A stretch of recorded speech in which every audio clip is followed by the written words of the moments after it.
Iran युद्ध के बीच बड़ी खबर सामने आ रही है, जहां भारतीय दूतावास ने एडवाइजरी जारी की है। भारतीयों को ईरान छोड़ने की सलाह दी गई है। जल्द से जल्द ईरान छोड़ दें, भारतीय दूतावास की तरफ से कहा गया है। सबसे ज्यादा एक्स्ट्राऑर्डिनरी स्टोरी हमारे सामने अभी की है कि यार ईरान और यूएसए का जो वॉर है वो थम गया। अब मैं जब पूरी इसकी एनालिसिस करी तो देखा कि डोनाल्ड ट्रंप क्या कर रहा है। वो मोस्ट डेंजरस चेस की मूव चल रहा है, जहां पर उन्होंने जुआ खेल दिया। क्या खेल दिया? जुआ ऐसा है कि या तो मिडिल ईस्ट हमेशा के लिए पीसफुल हो जाएगा, या अगर ये पीस टॉक्स नहीं चलती हैं तो यूएसए अपना सुपर पावर का स्टेटस वो हमेशा के लिए हार जाएगा। इतने बड़े स्टेक्स हैं। दुनिया में जो एक बहुत बड़ी वॉर हो रही थी इजराइल, यूएस एंड ईरान के बीच, उस पर अब सीज फायर अनाउंस हो चुका है। अमेरिका के प्रेसिडेंट ट्रंप ने सीज फायर अनाउंस कर दिया है और ये सीज फायर अनाउंस किया गया है फॉर 2 वीक्स। इजराइल के पीएम ने साफ तौर पर कहा है कि ईरान और अमेरिका के बीच में सीज फायर हुआ है और इसमें लेबनान को लेकर इजराइल अपना ऑपरेशन निरंतर जारी रखेगा। यानी कि पाकिस्तान के पीएम के द्वारा किए जा रहे दावों की पोल इजराइल ने अपने हमले से खोल दी है और उसने कहीं ना कहीं पाकिस्तान को ठेंगा दिखाया है कि उसके दावों में कोई दम नहीं है। इनका ख्वाब है कि टू बिकम लाइक दिस, तो हंगरी। तो मुझे लगता है कि if he loses it will be a defeat for Trump, because आपको याद है इलॉन मस्क ने जब वो डोनाल्ड ट्रंप के साथ सरकार में था, he was campaigning for AFD in Germany। JD Vance ने भी पॉजिटिव बातें की। जेडी वैंस तो आज हंगरी गया हुआ है टू कैंप। और 90 मिनट के बाद ही ब्लिंक्ड। दैट मींस ये लिब्रांडो मीडिया दिखा रहा है कि अमेरिकन प्रेसिडेंट ब्लिंक किया और वो दिखा रहे हैं कि ईरान ने इस युद्ध को जीत लिया है। वीडियोस दिखाई जा रही है ईरान से, जहां पर लोग सड़कों पे आकर वो बोल रहे हैं डेथ टू अमेरिका और हम युद्ध जीत गए। दोस्तों, मिडिल ईस्ट में हालात इस वक्त बहुत ही नाजुक मोड़ पर खड़े हैं। ईरान में रहने वाले इंडियन सिटीजन्स के लिए भारत सरकार ने एक ऐसी एडवाइजरी जारी की है जो पहले कभी भी सख्त नहीं रही। 8 अप्रैल 2026 को एम्बेसी ऑफ ईरान तेहरान ने साफ साफ शब्दों में कह दिया कि वहां मौजूद हर एक भारतीय नागरिक को बिना किसी देरी किए तुरंत ईरान छोड़ देना चाहिए। यह एडवाइजरी 7 अप्रैल को जारी किए गए अलर्ट के बाद एक बड़ा एक्सटेंशन है, जो ये सवाल करता है कि खतरा कम होने के बजाय और ज्यादा बढ़ गया है। सबसे हैरानी वाली बात यह है कि यह न्यूज तब सामने आई है जब ईरान और अमेरिका के बीच सीज फायर यानी कि युद्ध विराम की बातें हो रही थी। लेकिन लगता है कि भारत सरकार को ग्राउंड लेवल पर ऐसी रिपोर्ट मिली है जो इस सीज फायर पर सवाल खड़े कर रही है। सरकार ने साफ किया है कि वो अपने लोगों को सुरक्षा के लिए कोई भी कसर नहीं छोड़ना चाहते, कोई भी कच्ची डोर नहीं छोड़ना चाहते। सिचुएशन इतनी गंभीर है कि एडवाइजरी में कॉशन या फिर नॉन एसेंशियल ट्रेवल अवॉइड करने जैसे शब्द बिल्कुल तुरंत देश छोड़ने का डायरेक्ट इंस्ट्रक्शन दिया गया है। एक्सपर्ट्स का मानना है कि ये सीज फायर सिर्फ एक टेम्परेरी शांति हो सकती है और पर्दे के पीछे बड़े हमलों की तैयारी की आशंका है। मिसाइल्स और एयर स्ट्राइक्स का खतरा अभी भी तेहरान और बाकी के शहरों पर मंडरा रहा है। इसलिए जो भी इंडियन स्टूडेंट्स, पिलग्रिम्स या टूरिस्ट वहां पर हैं, उन्हें बिना भी वक्त गवाए कमर्शियल फ्लाइट्स और अवेलेबल ट्रांसपोर्ट के जरिए वहां से तुरंत लौटने की प्लानिंग शुरू कर देनी चाहिए। जो ईरान और यूएस और इजराइल के बीच वॉर चल रही थी वो अब बंद हो गई है। उस वॉर पर पॉज लगा दिया गया है, यानी कि सीज फायर अनाउंस कर दिया है प्रेसिडेंट ट्रंप ने, और ये सीज फायर है फॉर 2 वीक्स। 2 हफ्ते के लिए, 2 वीक्स के लिए ये सीज फायर अनाउंस किया गया है। इसमें जहां प्रेसिडेंट ट्रंप ने ट्वीट करके और अपने सोशल ट्रुथ जो उनका मीडिया उसके ऊपर बताया, पोस्ट किया कि कैसे वो इसको अनाउंस कर रहे हैं, इसमें क्या क्या चीजें शामिल हैं, उसी के साथ पाकिस्तान के प्राइम मिनिस्टर शहबाज शरीफ की भी कुछ ट्वीट्स ऐसी हैं जो इस वक्त वायरल हो रही हैं और बहुत ज्यादा टॉक ऑफ द टाउन बनी हुई हैं, क्योंकि कहा यह जा रहा है कि इसके अंदर पाकिस्तान का कितना बड़ा रोल है ये सीज फायर करवाने में।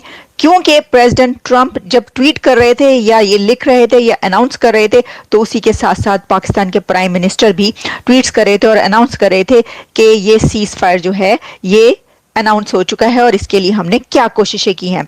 इसी के साथ ईरान की तरफ से एग्रीमेंट भी आ गया, यानी ईरान ने एग्री कर लिया है इस सीज फायर के ऊपर। मेरा अगर आप जानना चाहते हैं कि इसके ऊपर सबसे बड़ा एनालिसिस क्या है, वो ये है कि आप ये शुक्र करें कि ईरान इसके ऊपर एग्री कर गया है, क्योंकि अनाउंसमेंट होना सिर्फ कोई बात नहीं होता। अनाउंस कर दिया जाता और आगे से ईरान कहता कि नहीं वो इसके ऊपर तैयार नहीं है। ईरान ने एग्री कर लिया है और उसके ऊपर उन्होंने ये भी कह दिया है कि हाँ वो स्ट्रेट ऑफ हॉर्मस को भी ओपन कर देंगे।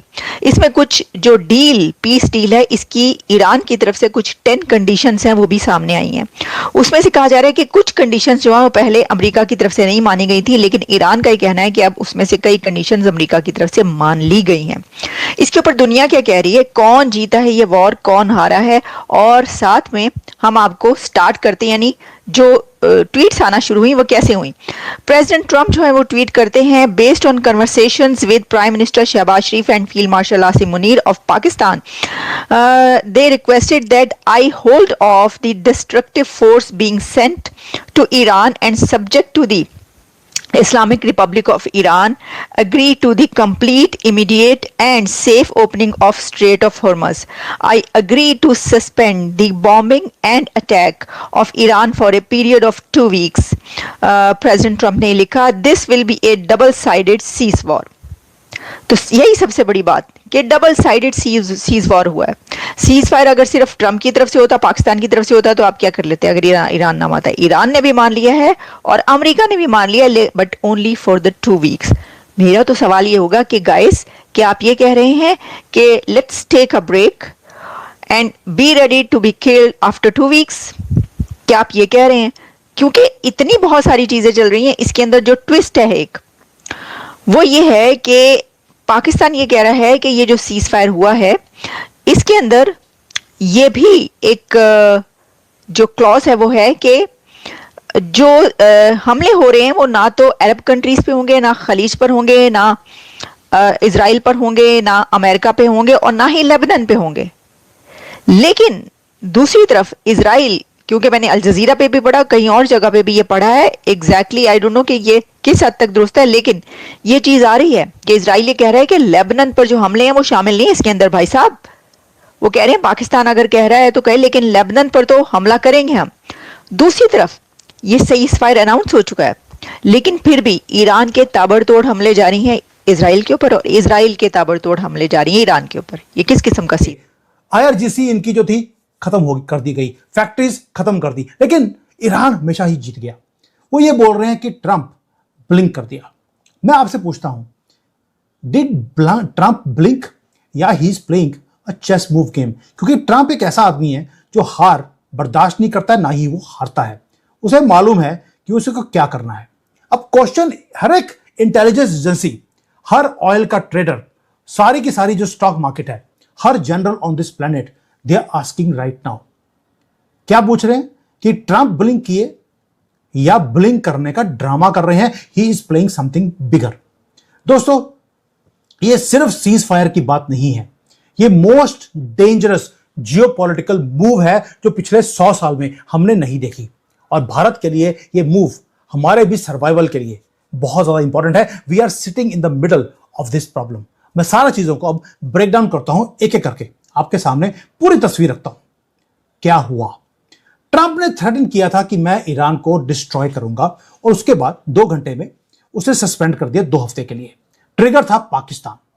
पाकिस्तान का जो प्रधानमंत्री है शहबाज शरीफ, उसने ट्रंप को कॉल किया और उसको बोल दिया कि 2 हफ्ते के लिए इसको होल्ड कर लेते हैं। फील्ड मार्शल आसिफ मुनीर है, उसने भी बैक किया इस रिक्वेस्ट को।